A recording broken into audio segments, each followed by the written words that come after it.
Welcome to the marriage course. We're so glad you've made the decision to join us, and we hope you'll not only benefit from, but also enjoy doing the course. The aim of the marriage course is to strengthen the connection between you as a couple, or to restore that connection if you feel you've lost it. My name is Nicky. And I'm Sila. And this course aims to equip you with the tools to build a healthy marriage. We want to encourage you, whether you've been together for a short time or a long time, whether you're in a good place as a couple or you're struggling, whatever your situation, you've come to the right place. Over the course, you're going to find out quite a lot about us. So we thought we'd start by telling you how we met. I was 18 years old. I'd just left school and I was going on holiday to Southwest Ireland. I arrived at Swansea Docks in an old green Mini and joined the queue for the car ferry. I was fascinated by this girl trying to peel a sticker off the car immediately in front of mine, and I sat and watched her for several minutes. Then a great friend of mine suddenly appeared at the car window and said, "Nicky, I want you to meet my friend Sila." And she introduced me to this girl peeling off the sticker. Well, I became even more intrigued when she spoke to me. We ended up next door to each other on holiday for 2 weeks, and I fell madly in love. But I didn't dare say anything, just in case she didn't feel the same way. I too had fallen for Nicky, but I also didn't dare say anything to him in case he felt nothing for me. Then, the day before I was about to leave to go home, there was a group of about 15 of us, all teenagers, playing a game in this huge old Irish house with all the lights off, called Bear in the Dark. Spelt B-E-A-R, as in the animal, just for the avoidance of any doubt. And Nicky and I just happened to find each other in the dark, in a room at the far end of this house, which was really my plan all along. Actually, I think I engineered it. Well, however it happened, that's when we had our first kiss and discovered that our feelings were mutual. So we started going out, and then 4 years later, we got married. Our experiences over the last 42 years have been typical of many couples. We've moved house 5 times, we've lived abroad for 3 years, we've experienced the birth of our 4 children together, Kirsty, Benj, Barney and Josh, as well as all the hundreds of broken nights that followed. We've known the exhaustion and the joy of having young children, and also the worries and the fun of parenting teenagers. Our children have all left home now, and 3 of them are married with children of their own. So we know what it is to be parents-in-law and grandparents. We've had times of illness and financial uncertainty, as well as times of really great shared memories and lots of laughter. Our marriage has been an adventure of changing and growing together, continuing to get to know each other better over the years. And one thing we've learned is that marriages need to grow. They can't remain static. This is one of the universal principles about marriage that this course is built on, principles that are relevant to any couple anywhere. And during each session, we're going to be hearing from couples who've done the marriage course all around the world, as well as hearing from relationship experts and psychologists on the topics and issues we'll be exploring. And we're confident that as you engage with the material on the marriage course, you'll find out more about what your partner thinks and feels. Whether you've been together for 1 year or over 40 years, there's always going to be more to discover.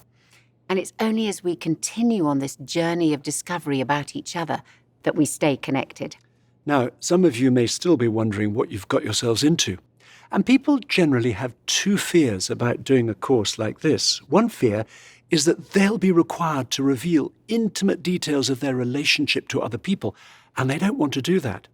The second, and often the greater fear, is that their partner will be given the opportunity to reveal intimate details of their relationship to other people, and they certainly don't want to risk that. And if that's you, you'll be pleased to know you won't be asked to discuss anything about your relationship with anybody else. Instead, we'll be pausing at various points to allow you as a couple to discuss issues that we've raised. And for many couples, these conversations are the most useful part of the course. So, you've heard a bit about us. Now, we want you to turn to the first conversation in your journal and spend a few minutes thinking back to the first time you met.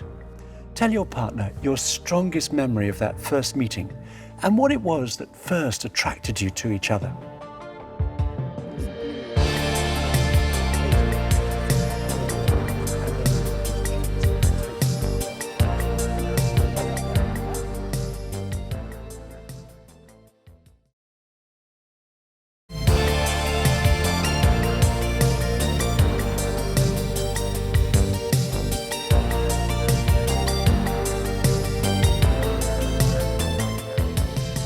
The marriage course is very practical. It's designed to equip you with the tools that we all need to create and maintain connection between us. And while from time to time we'll quote from the Bible and occasionally talk personally about the difference our own Christian faith makes to us in our marriage, we're confident you'll find everything relevant to you and your relationship, whether or not you have a Christian faith or indeed any religious faith at all.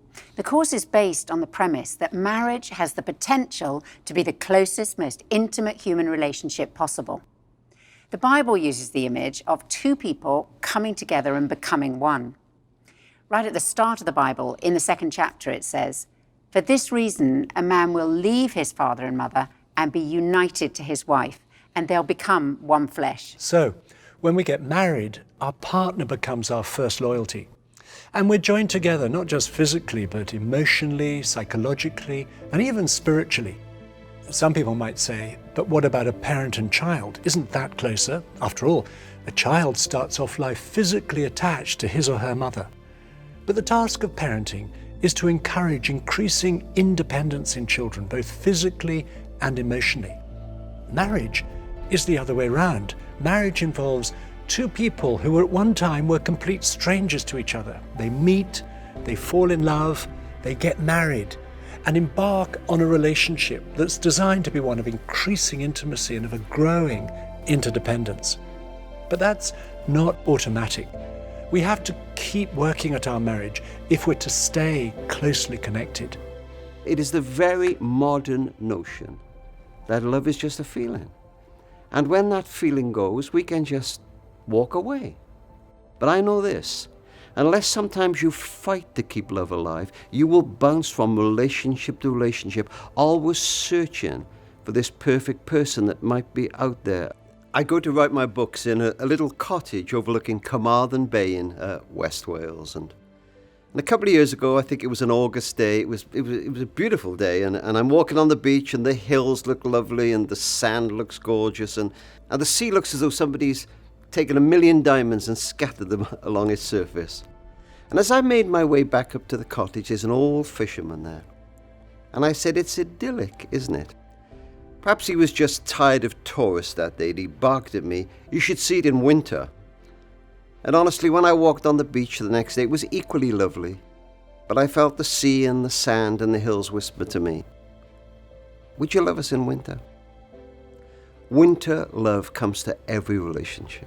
And you know, it's remarkable. I so often meet couples who are about to split up and decide, we're going to try again. And I meet them 5-10 years down the road, and they are more in love than they ever thought possible. And they look back and say, how could we have thought of even splitting? But to do that, they had to overcome this very modern idea that if you don't feel in love, just walk away. Our daughter Kirsty and son-in-law Rick are involved in making sparkling wine on the south coast of England. And Nicky and I have learnt a lot from them about the work that goes into tending a vineyard in order to produce good wine. It's hard work. It requires care and attention of the vines on a regular cycle throughout the year, every year. And this is a good analogy for looking after our marriage. It takes work to look after a marriage and requires care and attention on a regular basis. We've taken 4 analogies from tending a vineyard. Now, while all 4 apply, whatever stage we're at in our relationship, it may be that one of the 4 is the most important for you right now, as a result of the particular season that you're in. The first analogy is adjusting. Newly planted vines have to adjust to the new soil, and this is a process that goes on for at least 3 years. In a similar way, in the early years of a marriage, we have to learn to adjust to each other as we move from I to we, from being independent to being interdependent. And this adjusting isn't always easy. So often when the initial infatuation has worn off, when we've taken off those rose-tinted glasses and we see each other in a new light, it's the very things that attracted us to each other that can become the things that annoy us about each other. I'm Dimas Salaberios. I'm Tiffany Salaberios. We met at a church in Queens, New York. New York City. I was coming out of the church, she was coming in, and I grabbed the door, grabbed her hand, started to shake it, and I just had a loss for words. One of the most attractive points of Dimas is he is so dynamic and charismatic and just like a magnet when he comes into the room. And so that's wonderful, right? I love, I'm attracted to she's a strong woman. So that was one of the things that attracted me to her. She has a lot of opinions and she's a thinker, very passionate about things. So those were those things that were like, wow, I love her for this. This is amazing. This is the woman I want. But then there's some days you're like, whoa, the passion is intense. The opinions are really big. So I think that there are definitely those things that would attract a person. At times are those things that are sometimes much to handle in some moments. As we discover how different we are, we can easily try, sometimes consciously, sometimes subconsciously, to change our partner to be more like us. Now, over the years, I have to admit, I have tried to change Nicky in all sorts of areas, and in some, I'm still trying. For example, I am still trying to get him to allow more time to catch a train or a plane, and to get him to wear any other coloured sweater than blue, and also to try to stop him cleaning his shoes when we're about to leave the house to go somewhere. But I've discovered that trying to change Nicky to be more like me doesn't work. It's a universal principle of marriage. I can change myself, but I can't change my partner. If we're to stay connected, this adjusting has to happen, not just at the beginning, but all the way through our marriage, because change is a fact of life. It's inevitable. Our circumstances change, we'll both change. And our relationship has to keep adjusting to accommodate these changes. Your conversations during the course will help you to recognize where you need to adjust in order to strengthen your connection and your marriage. The second analogy from tending a vineyard is pruning, and vines require a lot. Pruning is a very positive activity for the vine. It involves prioritizing the most important branches and cutting the other ones off in order to direct the vine's energy into the most fruitful branches. Otherwise, you get lots of leaves, but very little fruit. As life gets busier, maybe through having a child or work getting more demanding, a key skill in marriage is prioritizing, which involves pruning back certain areas of our lives in order to prioritize another. And for couples who have children, so much time and energy can go into looking after them that the marriage can easily be neglected. And when that happens, it's the children who suffer most, because a child's security is deeply affected by their parents' marriage. I remember one man on the marriage course saying, "I've just realized that the best way to love my children is by loving my wife." As life gets busier, we'll only survive as a couple if we learn to prioritize our marriage relationship over every other demand on our time. I am married to someone who works a lot, and he likes his work a lot. So I'm a lawyer, and it's time-intensive work. I think navigating that is an area of continued work for us. I was on a case, it was a crazy schedule. We were trying to meet a deadline by, and I remember quite clearly she reached out by phone to say, "Do you have time to talk to me?" And I said, "No, I don't." And then she tried to call, and I picked up just to answer and say, "No, I can't talk right now." And then I almost hung up the phone on her. I really felt quite abandoned because you have planned on someone leaving, but you don't plan on them not having time to even take a phone call. I really need to plan in advance and realize that just because I have responsibilities at work doesn't mean my responsibilities to my wife and to my family fade away into the background and are no longer there. Anytime that we have gotten too much into thinking we're doing this as individuals and not as a team or as a unit, that's when we have felt pretty isolated. The third analogy from tending a vineyard is supporting. In order for vines to flourish, they need to be supported. The investment in a good, well-kept trellis system of posts and wires is vital for the production of good fruit. Similarly, a marriage needs a support system if we're to work through challenges and to thrive over a lifetime. A marriage can't survive in isolation. This support network may include friends and family, or support may come from an older married couple whom we watch and learn from. But as well as having support from others, it's essential that we support each other. We'll all face some big challenges along the way. Maybe a serious illness, maybe financial or job insecurity, perhaps facing infertility, or adjusting to the empty nest, or looking after an elderly parent, to name a few. Personally, I found the change from parenting young children to parenting teenagers pretty challenging. Parenting teenagers didn't come so naturally to me as it did to Nicky, and I really needed his help, not to over-worry or over-control them, to listen to them and to give them space to grow in their independence. And Nicky's support made a massive difference during those years. If we try to deal with our fears and challenges on our own, we lose connection with each other and can start to feel lonely within our marriage. Whereas, when we support each other, the very challenges we face can draw us closer together. So I'm Pam, and this is Neil. Yeah. And we met when we were 20. We did, so that's 29 years ago. And we met in a little place in the east coast of Fife in Scotland. Yeah, I think the biggest challenge that we faced is we kind of both came into marriage and we thought we would have a family, and that has not happened for us. And as a woman, you're kind of, you know, there's this inbuilt thing about, you know, being a mum, having a baby. But I think the fundamental thing was about loss of that dream. We've had to walk through that together.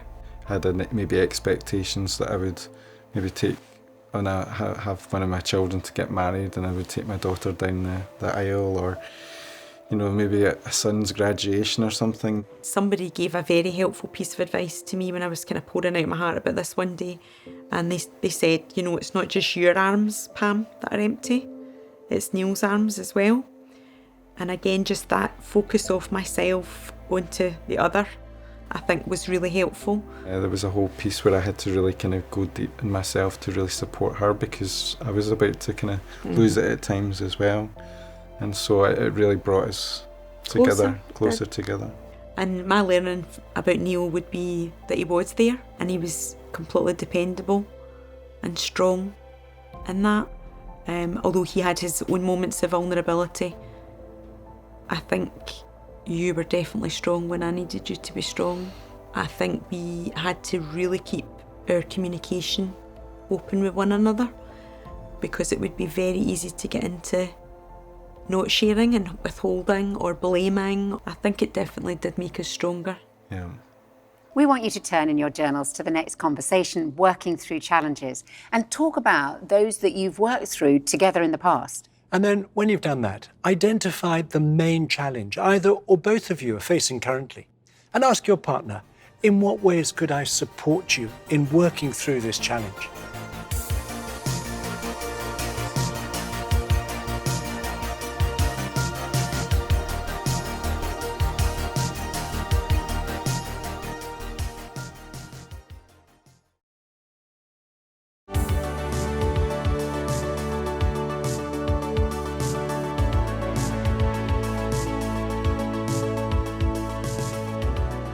The fourth analogy from tending a vineyard is renewing. At the end of the growing season, when the vine is reduced to a stem and a few bare branches, to an uninformed eye, it looks like there's not a lot going on until the buds appear in the spring. But that's not the case. This is a vital time when the vine is putting its energy into extending its roots deeper into the soil. The vine is resting while its roots are fed with compost in order to renew strength and produce a good crop next year. We all need times of renewing in our marriage. People sometimes think that the longer we're married, the more that the love and the sparkle between us will decline. But that's not true.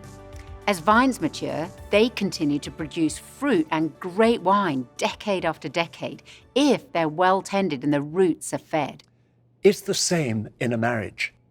Renewing means continually taking care of our relationship, particularly when we reach a new season of marriage.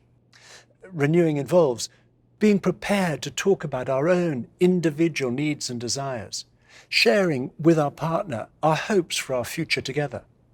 Renewing means slowing down for long enough to decide on changes we'd like to make, possibly stopping certain activities in order to have more time together, or starting something new, perhaps deciding to create a new pattern in our day or our week or our year that will strengthen or restore the connection between us. And if you're struggling in your marriage, we want to encourage you that reconnecting is possible. When things are difficult, it can seem like there's an invisible wall that is built up between us, usually made up of small things, moments of hurt and misunderstanding that have built one on top of the other. However, we've seen when couples have tended their relationship, things have changed dramatically, and they go on to experience a new connection and intimacy. There was a time in our marriage where we did start to grow apart, and we ended up spending about 8 months separate. And it was like building a wall because we stopped communicating. And each time a jibe or a dig or a sarcastic joke at the other's expense got made, it was like another brick in the wall, until eventually the wall was too high and we couldn't even peer over it, much less see each other at the other side of it. And how we dismantled that wall was through communication and realising that we really loved each other and we really wanted the marriage to work. And we had to be humble, we had to own our faults and take responsibility. And together we managed to, brick by brick, dismantle the wall until we could really see each other again. I think for me, I had to understand that I wanted the marriage to work, but that meant something had to change, whether it's our attitudes to each other. I think we had to establish trust between us to start with, and then start to communicate and court again, and have a laugh again, and build it back up again nice and slowly. Yeah, the laughter had gone, and we started to laugh again. This next conversation is an opportunity to review your relationship, and we'd encourage you to be honest. The purpose is to give you a snapshot of your relationship now, to affirm what's good and to discuss what's not working so well. And don't use this as an opportunity to attack your partner. Rather, as you stand back and see some of the trends in your relationship, look at what you could do differently for the sake of your marriage. So please turn to reviewing your connection in your journal. Put a number in the box beside each of the 20 statements. 0 if that statement is never true, 1 if it's rarely true, and so on. Then turn over and follow the instructions. Each of you do it on your own. And when you've finished, show each other and discuss what you've put. This is a longer conversation, so we're going to give you 30 minutes. And don't worry, if you have low scores, they could change rapidly, even after this session. What is good?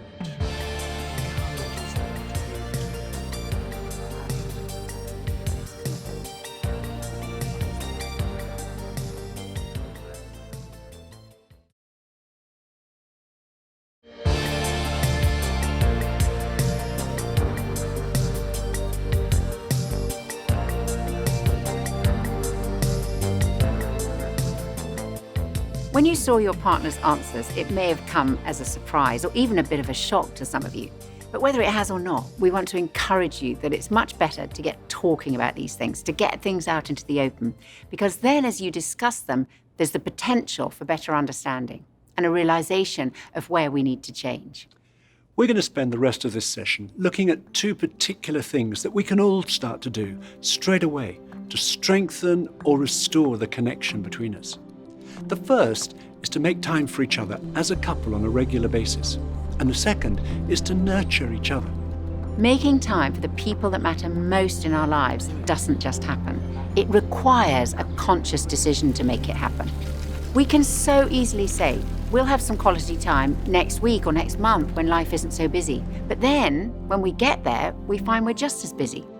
It's amazing that we can fit in time for any number of emergencies at work, but then not make time for our partner. Depriving a marriage of quality time together is a bit like depriving a plant of water.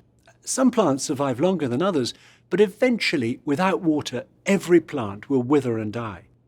If a relationship is to thrive and to keep growing, we must have regular quality time alone together. This does several things. It keeps the fun, friendship, and romance alive. It deepens our appreciation, our understanding of one another. And it gives us the opportunity to communicate regularly at a meaningful level. And it took us a while, but eventually Nicky and I realized that if we were to have this kind of time together, we had to organize it. And that has meant putting aside time to do something enjoyable together once a week. Now, we call this our date night, and we'll refer to this a lot during the course, although sometimes we have it at lunchtime or over breakfast.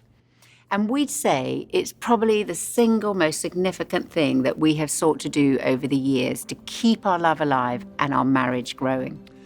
Date night for us is a fun time when we're relaxing and doing something different to our normal routine. And it always involves some sort of a meal. Sometimes we make it an evening together at home. We cook a nice dinner, we put candles on the table and put on some music. Or we might decide to watch a film or a TV program together we both enjoy. When our children were little, it was after they were in bed. When they were teenagers, we banished them to their rooms. And sometimes we'll go out for a meal, or we might go to the cinema or do something else that we both enjoy doing, such as going for a walk somewhere nice, playing tennis or some other sport, taking a picnic to the park in the summer, going for a bike ride or going to an exhibition. The important thing has been not to set the bar too high. It doesn't need to be expensive. I remember one time we went and just got coffee. I like a nice meal out, but then again, I'm married to the budgeter. Nice meal coffee. Yeah, nice meal coffee. It's kind of true. It reminds us of who we were before we got married and why we were attracted to each other in the first place. It really has made all the difference for us. It just being different to the normal nights. Doing really easy food or ordering in, or you cooking, that's not happened. Yeah, it doesn't happen. We do what we call marriage time every week. So we go out and have coffee and just spend our time talking. There's a beautiful thing here in Mexico called Pueblo Mágicos, which is like magic towns. Magic towns. We love that, doing that together. Our son has showed us how to do Netflix, so our world is expanding. We made it a point every Monday. Everybody knew on that day, Maki and Princey are out, nobody could connect with them. We have had some date night fails, but even a date night fail is a win. Valentine's Day was go see this movie. And it was a horror film, and basically we lasted about 10 minutes. Well, I couldn't handle it, let alone harrowed. It was terrible, but we're still talking about it. Yeah. A memorable date night for me was when Nicky organised a surprise trip to Shakespeare's Globe Theatre to see Romeo and Juliet. Now, I love surprises, but when we got there, I found out that he had booked the standing tickets, the cheapest ones on offer, which means you literally have to stand there for the entire performance. And Romeo and Juliet, much as I love it, is a long play. We ended up standing in the open air for over 4 hours straight. I discovered when we got there that if I just paid a little bit more, we could have had a bench to sit on undercover. And he'd also made a really delicious picnic, which we had to eat sitting on the concrete floor so as not to lose our place near the stage. However, it was a very memorable evening, and I loved it. And I really enjoyed it too. So our own experience has been that investing in this weekly date protects our marriage from becoming dull, boring, and routine. It stops us from taking our relationship for granted and helps us to stay connected. It's a very simple concept, but it has a very powerful impact. We definitely know the difference and the benefit in our relationship when we've had this time together. So here are 3 tips which have really helped us to make a weekly date an ongoing reality. We know we have to plan them, prioritize them, and protect them. So, tip 1, plan them. We want to suggest that you plan this quality time together into your calendar, just like you would any other social or business appointment. And Nicky and I have made it a golden rule never to change our date night in our calendar without consulting the other. The second tip is prioritize them. This means it's the most important commitment we stick to every week. It takes priority over all other activities, our work, going out with friends, playing sport, watching TV, decorating the house, even over our children. Now, it's not that all these things aren't important, but unless date night is a priority, it'll be pushed out by these other things. And the third tip is protect these times from external demands that conspire to stop them happening, whether that's other people, the phone, or being online and social media. It's different things for each of us as couples. And for us, it has particularly been the phone. We've realized we have to turn our phones off and put them away so that we are not constantly distracted by alerts or notifications on the screen. And by doing so, we're saying to each other, you're the most important person to me, and I'm giving you my full attention. Effort and creativity are needed in every marriage. And if you think about it, effort and creativity are what many people pour in at the start of their relationship, but not necessarily into their marriage. If we stop making the effort, it's then that the connection between us can be lost. I'm John, and this is Sally. We met at university in 1959. I had seen his picture. He was in a play at University of Wisconsin, is where we were. And I liked his picture. I think as far as quality time, when he was so busy, I think we did what we could to remedy it. It wasn't always possible. There were times when I was working maybe 65 or 70 hours a week.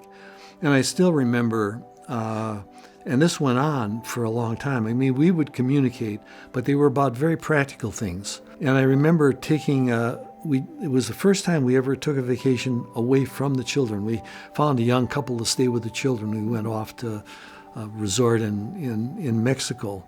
And I remember sitting in the dining room and looking across the table at her and saying to myself, you know, I really don't know this person. It was like we knew each other at the beginning, and now all of this stuff had gotten in the way, and we really weren't talking about things that really mattered. I think at some point the marriage would have really worn out, and that would have been sort of the end of it. I don't remember that time as significantly as you do, but I'm glad it happened. I didn't know it was that significant. Well, I think it was kind of a wake-up moment, really. In some ways, I think it was the best thing that ever happened to our marriage, because when we got back from this vacation, we always set aside time during the course of a week just to be alone, to talk about things other than the kids and school and work and where we're going to get the next groceries and all that kind of. And I often thought, you know, what would have happened had we not had that moment, you know, and that realization. It was really an amazing time, really. The next conversation in your journal is special times together. We want you to tell each other what have been the most special times you've shared together as a couple. And be specific and talk about where and when those times were, what you were doing and why they were so special to you. And take it in turns, because you may hear something that you had no idea about.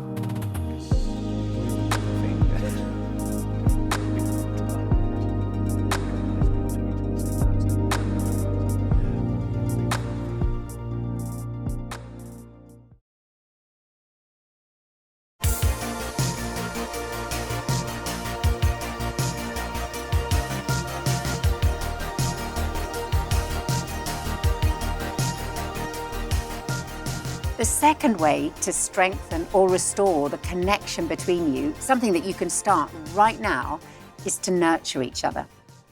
Nurturing each other involves seeking to meet each other's emotional needs, such as for affection, encouragement, support, comfort, and so on.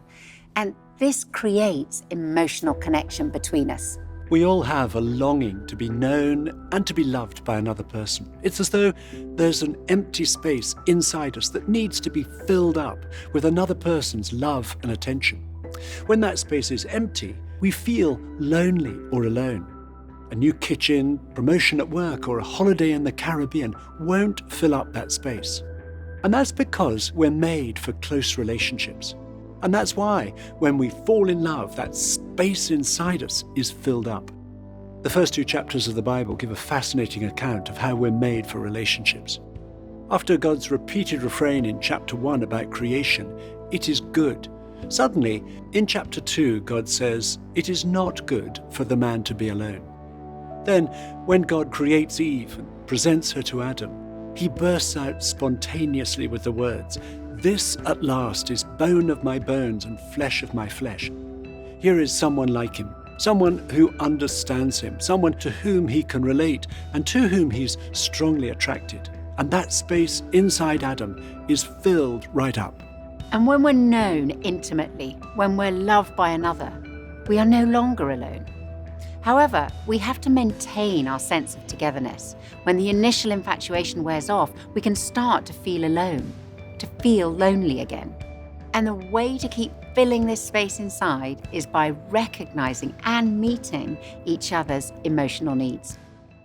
We need to reach for other people and how other people respond all our lives. The attachment theory of childhood relates to marriage in that it basically tells us what our vulnerabilities and our needs are, and that these vulnerabilities and needs continue into adulthood. And it tells us about the basic drama that plays out in love relationships. The consequences of a couple not being able to recognize each other's emotional needs is that they are going to get more and more disconnected from each other. And as we understand from all our research over the years, the key issue in marriages falling apart is not conflict. Everybody has conflict. Everybody's got differences. The key issue is emotional disconnection. It's aloneness that destroys marriages. It drives people insane to be in a relationship where all their longings for connection are turned on, where they expect some sort of closeness, and to have that other person just out of reach. And these needs are not complicated. That's the fascinating thing, they're not. But they are emotional. And you do have to deal with them on an emotional level.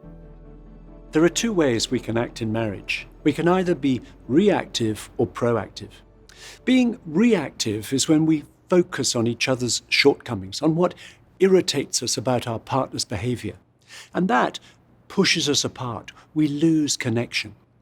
Being proactive is when we focus on our partner's needs. And that draws us together because then we both feel loved. And when we feel loved, we feel like loving. Being proactive builds connection. And we learned a lot about meeting emotional needs from a couple called David and Teresa Ferguson. I remember David describing a fundamental change in their marriage.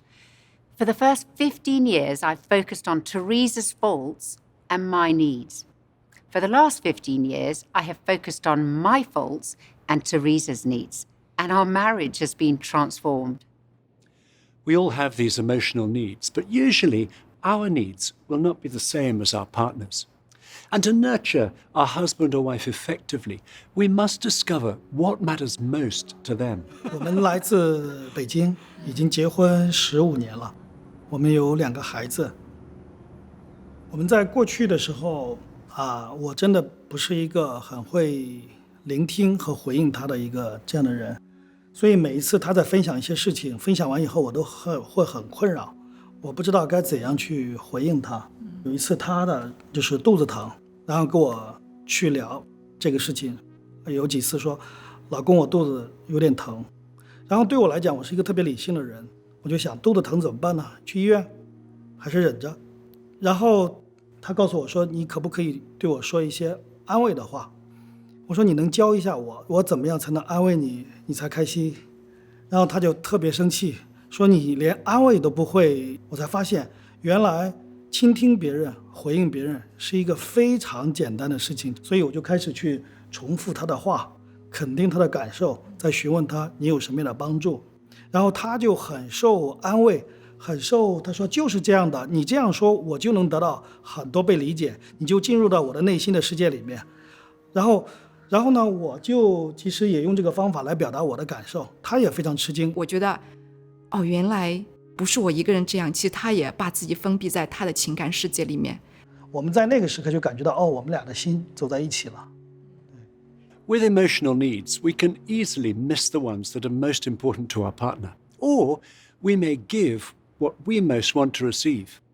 And trying to love in the wrong way can lead to frustration and irritation instead of feeling loved. It's like trying to fill a glass, but misjudging where it is. Our efforts will be wasted. And that's what happens when we don't know each other's needs.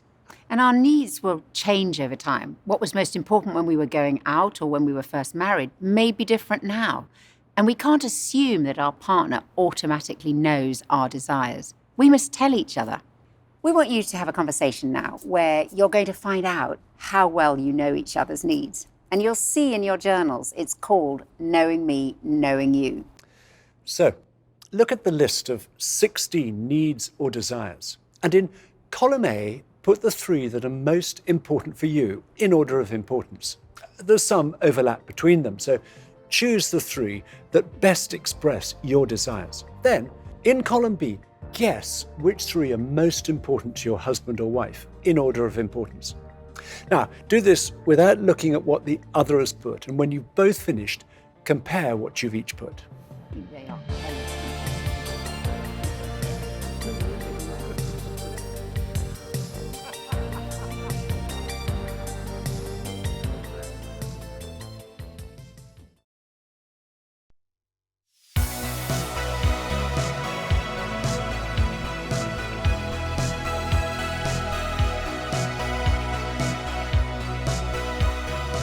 At this point, we want to mention the continuing conversations in your journal.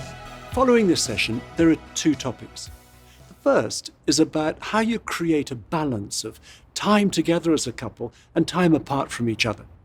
The second is about how you can meet each other's emotional needs in practice. And we recommend that you set aside some time before the next session to look at those questions together, as it'll reinforce these 2 ways of strengthening your connection. And to close each session, we're going to say a short prayer for you. So do please stay just as you are while we pray.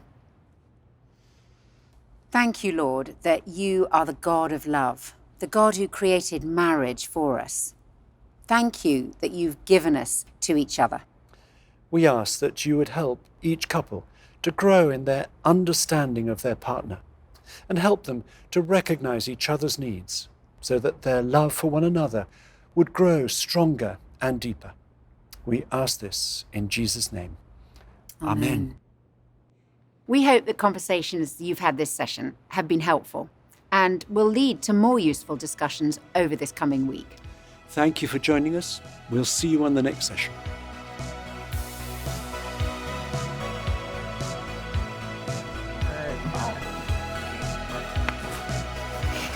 No. What was the question again, Joan? That's this. Yeah, I didn't know where And to I look. feel truly loved. What was the question? Well, can you tell me the initial question Say again? what you said again. So look at Joe's eyes or the camera. I know. Yeah, I'm just. These people are looking at us now. They're like, we know way more about them than we ever wanted to.